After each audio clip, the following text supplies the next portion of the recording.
I'll tell you what, Gavin. Give Ruth Graham a call over at Slate and tell her I said, hold my beer and watch this. I'm gonna be an ass.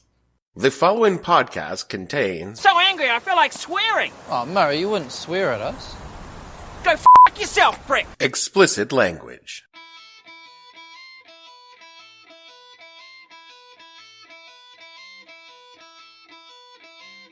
Hello and welcome to the podcast that asks a simple question. When you thought the dog would get his feelings hurt by an article it can't even read, what the hell were you thinking? I'm your host, Dave Bledsoe, and this is a Friday, December 7th, 2018. Now you're messing with a son of a bitch edition of the show, where we talk about man's relationship with his two best friends. And we don't mean the idiots in the Winnebago. Stay tuned. The What the Hell Were You Thinking podcast is brought to you by Dog. Dog wants to know if you're going to eat that. Surely you must want Dog to have some of that. Dog is here if you want Dog to have that thing. Does not matter if thing is dropped on ground, Dog will eat. Dog is not proud. Why are you putting in trash? Not see Dog is dying here. Dog wants you to know Dog is starving, has not eaten in minutes. Has Dog not been nice to you? Dog deserves that.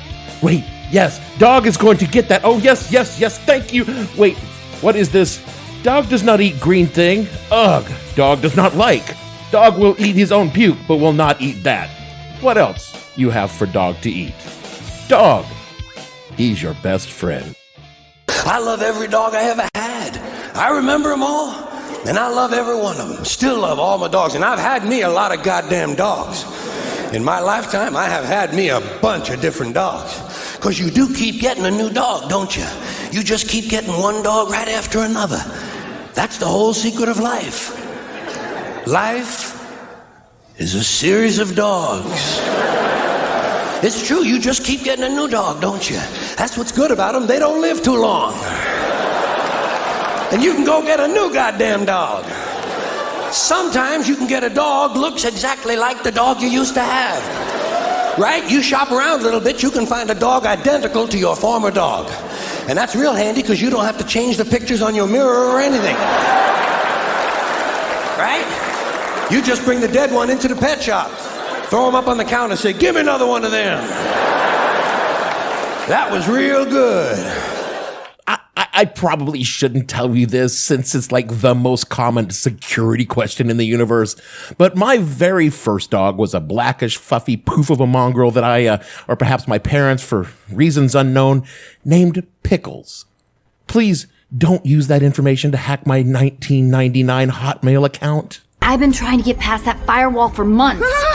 I barely remember Pickles because she was my dog when I was like 3 or 4. I couldn't even tell you what became of Pickles because as by the time I was old enough to form coherent memories clearly, Pickles wasn't with us anymore. Maybe she was sent to the farm, or because she run under a moving Buick, or maybe she ran off to live with a family that would remember her, but far more likely is my parents just gave her away because we were moving. It was the 70s, and dogs came and went like that. It was a long spell before we got another dog, well into my teens, when my sister began a campaign for a dog of her own. Please, please, please, Daddy. It began as all canine acquisition campaigns do, with a solemn vow to promise and love to care for the dog, and ended with the arrival of a Cocker Spaniel puppy we named Sasha around the Christmas of 1995. Unfortunately for my sister, Sasha could give a fuck about her and promptly bonded to my mother and I. This is perhaps because Sasha was a stuck-up little bitch, as my sister said, or more likely, Sasha bonded with the people who actually fed her, walked her, and treated her like a dog with dog free will and a sense of dog personhood, meaning we didn't force her to wear clothes or pick her up and smother her with kisses and hugs for 5 minutes and then ignore her for the rest of the day like we didn't even have a dog. What dog? Sasha outlasted all of us kids, living well into her teens before age, disease, and a protracted series of moves sent her to that great farm in the sky. And through it all, Sasha was a part of the family, but in no way was she a replacement for my sister and I when we left, or ever considered a human being, even though my mother might have actually preferred if Sasha was her kid because she was so much better behaved than we ever were. I, of course, went on to spend most of my young adult life immersed in dogs. 10 years as a military dog handler, then 7 more working as a veterinary technician. There's dog fur in my veins. This is probably because some got caught in a cholesterol clot, but that's neither here nor there. And I'm willing to bet that at least 3% of my DNA is now canine, if for no other reason than bike transfer over the years. One more side, feel like that. One more side, just a cat. Nothing but a dog in me. So I love me some dogs. Given the choice between a dog and a person, it's dogs, natch, straight up. So whatever I say after this, y'all need to recognize that I'm not some dog-hating asshole, because given a choice between saving you from a speeding trolley or saving a dog, I think I'm gonna have to go with the dog. So don't even at me, bro. And the reason that I bring this up is George Herbert Walker Bush died last weekend. This surprised no one. Poppy was 94, which is a perfectly reasonable and respectable age to kick the bucket. And I found myself in a little liberal kerfuffle when I posted on social media that I always kind of liked H.W. Bush. Traitor. Bush the Elder was the first president I was eligible to vote for, and I did vote for him. Calm the fuck down, all right? I was 18, I didn't know shit about shit, and I came from a military family. What was I gonna do? Vote for Dukakis? That's crazy. That's crazy talk. So I voted for Bush, and he was my first and last Republican I voted for. Still, we all like to remember our first time, don't we? I know I do. I also met George Herbert Walker Bush many times, both in my capacity as a military dog handler and then even later as a university cop. He was warm, funny, kind, and even humble. And to tie it back to all this dog talk, one of my military working dogs had a penchant for displaying his affection by humping legs or traffic cones or light poles. He was a humper, and once he tried his very best to do the hump and grind on former President George Herbert Walker Bush's leg, much to my horror and the president's amusement. None of this offsets the horrible policies and actions of President and VP that Bush did. I get that. All I said was that I liked the man, but that I never ever liked his politics. But none of that changes the fact that according to many, many people, Traitor! and look, I'm not one to not speak ill of the dead. I mean, I did an entire show last week mocking a dead guy. So I'm not trying to avoid controversy here. Now, when a president dies, even a one-termer, American media likes to make a big deal about it. And since America is a simmering shit stew of polarized disgust for one another, we like to use the death of said president to spew venom and hate at the other side of our political aisle. Nice little country you have here. Most of social media was consumed by vicious bickering, accusations of hagiography going one way, and bitter retorts about mean-spirited attacks on a dead man going the other. Just another day in Trump America. But then something happened that both sides could come together over. Something that transcended all political boundaries and united right and left in universal disgust and condemnation. Someone said something bad about a dog. What had happened was Bush's service dog, a yellow lab named Sully, for that pilot who landed his plane in the Hudson River instead of thoughtlessly crashing into Manhattan a few years ago. Well, Sully was photographed lying in front of Bush's casket in the Capitol, and the image spread around the media to the universal cry of, Oh, he's just a cute little dog. and was promptly retweeted, shared, snapped, carrier pigeoned, whatever around the goddamn universe with heartfelt sentiments about Sully grieving for his fallen friends. Things were fine and everyone was happy until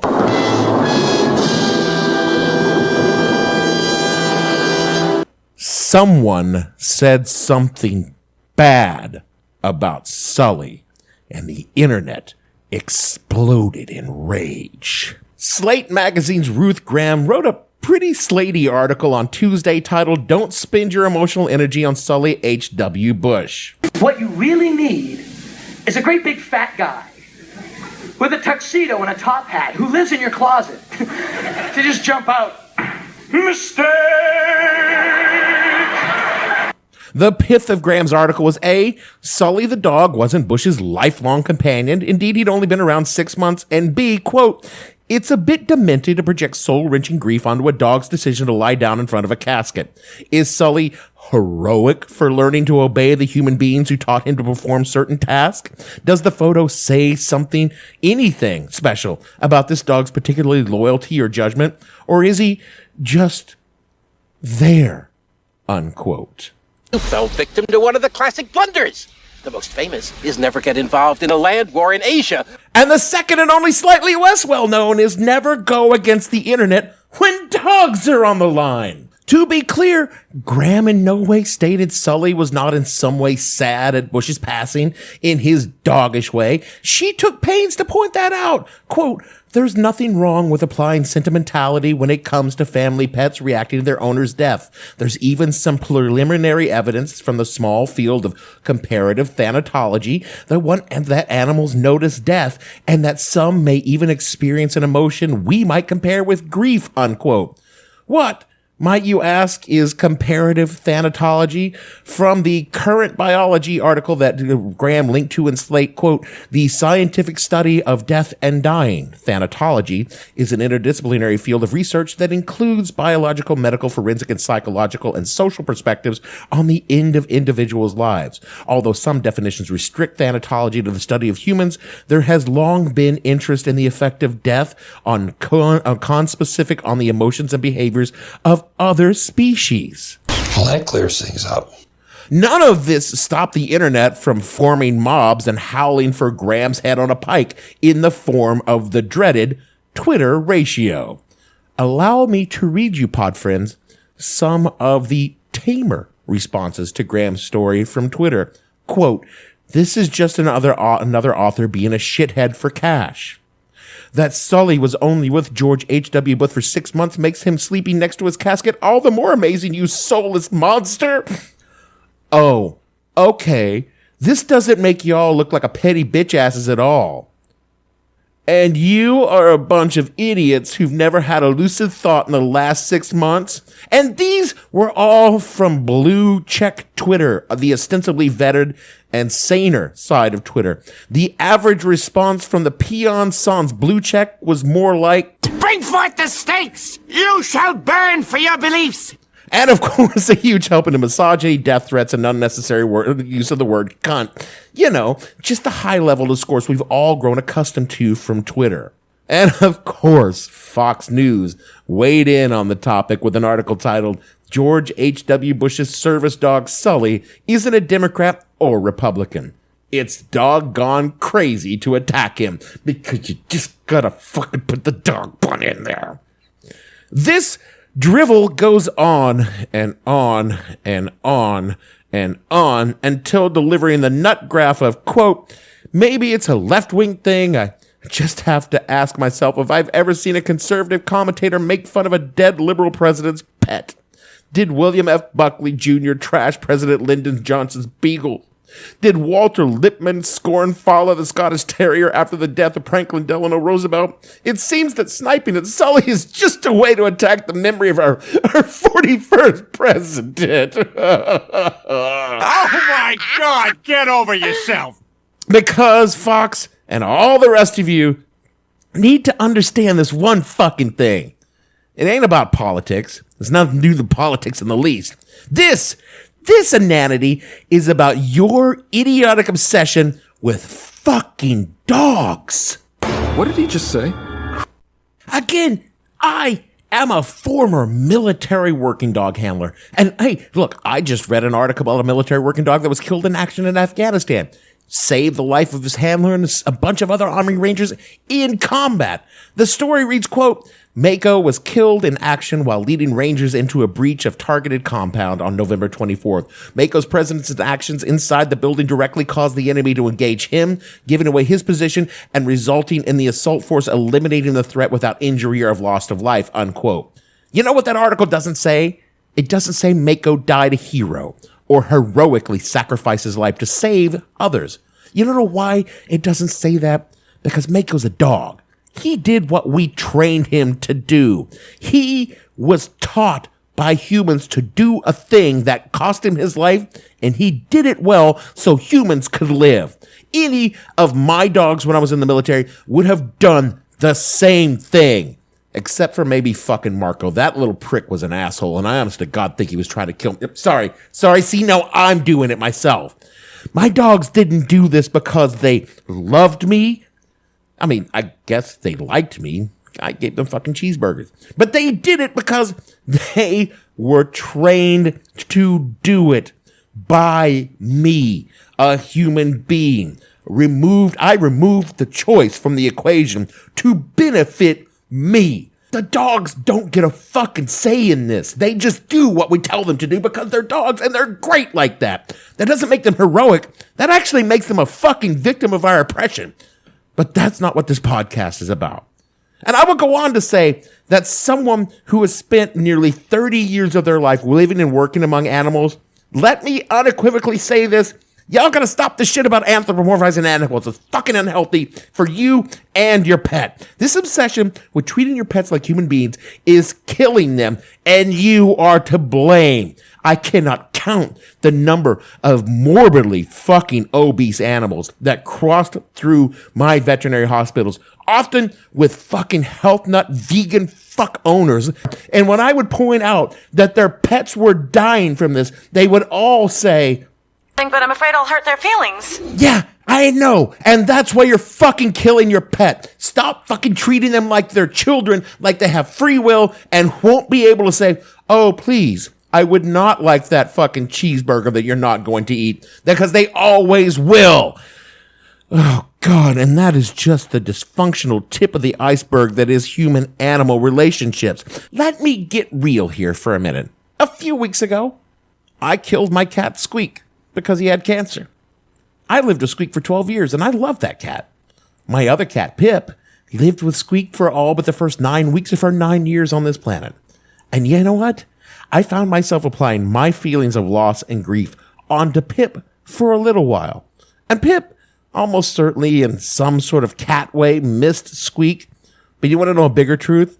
Pip fucking hated him. Hated him from the first second she came home. Couldn't stand him. Never wanted to be around him. She would have killed him herself if she could have got her hands on a gun. But through it all, I knew Pip didn't experience the loss the way I experienced the loss, because she's a fucking cat. And you know what? Pip, in her way, is happier now that she's the only cat. She gets all the attention. She's allowed to do shit she would never get away with, because I still have lingering feelings about grief and things like that about Squeak. She just has a better life now. She is happy to be the only cat. And if she were as a human being, if we applied human emotions to her, she would be the most evil fucking creature in the universe, because she's happy that her sibling is dead. But she's not a human. She's a cat. Let her be a cat. And if that means she's happy that the cat, the being that she spent fucking 9 years of her life with, is dead, that's just the way it is. I can't put my fucking values on her because she's a cat.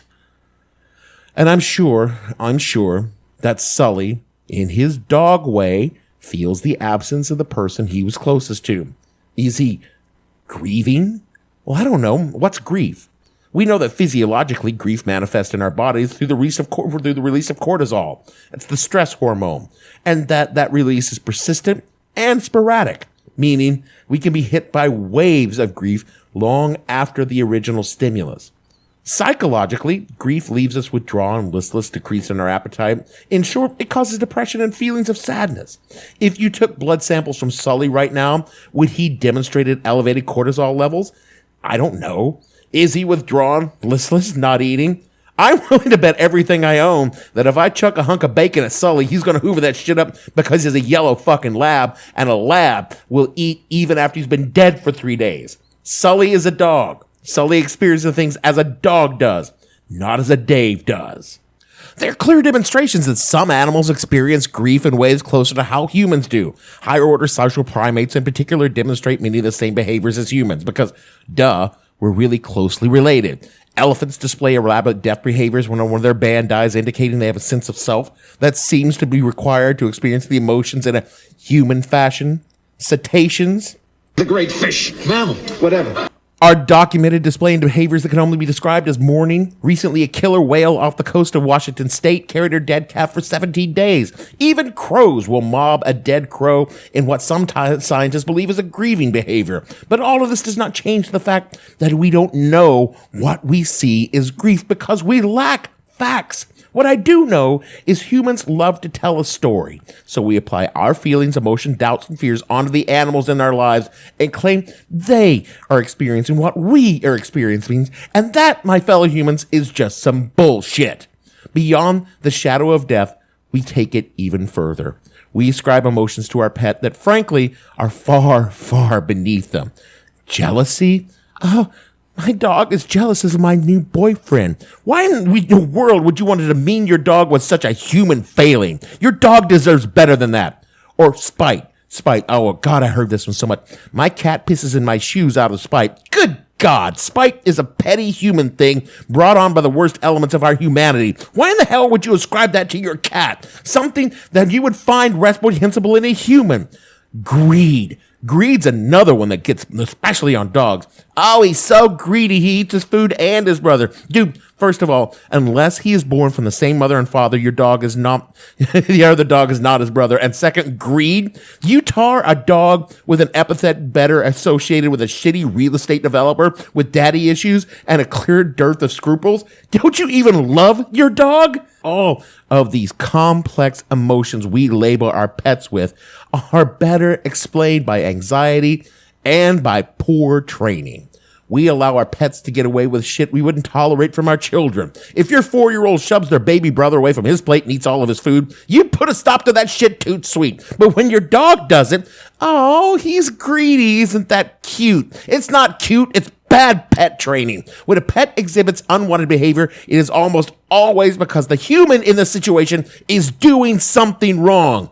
But part of the usefulness of humanizing our pets is it's less work for us, isn't it? Stop blaming your pets for your fucking failures. So, your pet is not a fucking participation trophy. This is some fucking millennial bullshit. The next motherfucker that says something like, I ask myself every day, who rescued who, huh? Oh. Who rescued who? I want to know. is getting pelted with fucking kibble. You went to the fucking pound and got a goddamn dog. It doesn't make you fucking Batman. You didn't run into a burning building and carry the dog out, you asshole. You got in your Prius and drove 3 miles. I mean, good for you for not going to a puppy mill outlet, but fuck, can you stop patting yourself on the back? You're going to dislocate a shoulder with all that self-congratulations there, Miss Dog Savior.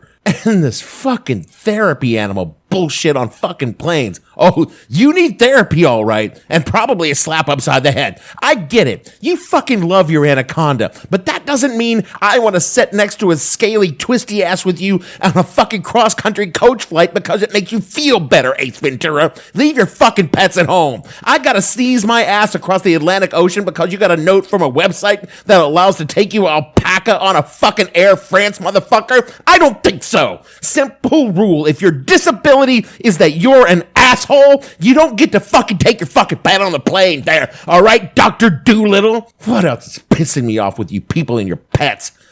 Could I sit in a bar and not have a dog snout in my crotch, please? What's his name? Ball sniffer.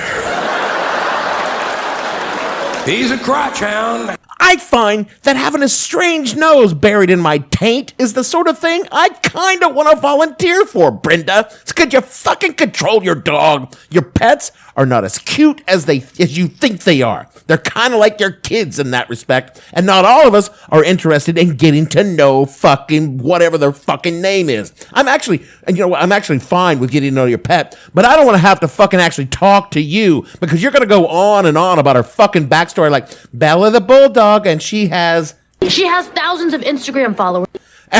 Shit doesn't have any meaning to me. Your dog is not an influencer, and stop creating social media accounts for your pets. Post that shit on your fucking feed. You're a vain little shit, and bad enough you need to spew your fucking filtered select fucking lies on social media from your own account, but you gotta bring your pet into their own little media empire. Your problem is you treat your pets like a fashion accoutrement, like a designer handbag or a pair of fucking Yeezys. You know what? It's a dog, And you know what your dog really wants? He wants to lick his balls, roll in shit, eat some things, and then take a nap. And if you toss in a few pets here and there, you've got dog paradise. You know what your cat really wants? Sleep, food, sleep, run wildly through the house in the middle of the fucking night, food, sleep, block your computer screen when you're trying to fucking type. That's fucking cat's heaven right there. Stop making your pets' lives harder by dumping your insecurities on them, you assholes. And as for Sully, you know what? Sully doesn't give a fuck about what Ruth Graham said on Slate. Sully can't read, and even if you read Ruth's article to him, he wouldn't understand, because you know what? Sully's got a fucking job to do, so get out of his way and let him do it. Unless, of course, you're not going to finish that sandwich, because Sully would really like that sandwich. Thank you on Sully's behalf. That is it for our show this week. I have a feeling this episode is not going to end well for me. Like maybe I'm some sort of self-destructive kick. Like last week, I insulted a dead guy and made fun of Mormon missionaries for trying to save my soul. And this week, I am, in your opinion only, attacking dogs and cats. It's like I don't even want people to listen to the show anymore. Joke's on you. No one's listened to the show in the first place. As James Brown said, nothing from nothing leaves nothing. Suck on that one, pet lovers.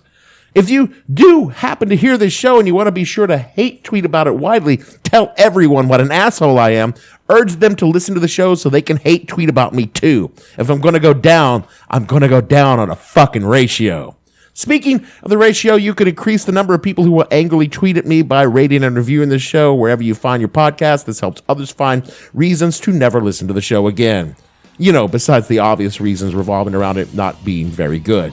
If you want to find other reasons to hate me, they're all on Twitter at @the_hell_podcast, and all of my offensive content is on SoundCloud at the show name and at www.whatthehellpodcast.com. For me, Dave, damn dog, Bledsoe, producer, I killed my goldfish, Gavin, and all the fictional dog and cat haters on the show. We want to say bring it on, motherfuckers. Bring it on. We'll see you all next week.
I have no ending for this, so I take a small bow.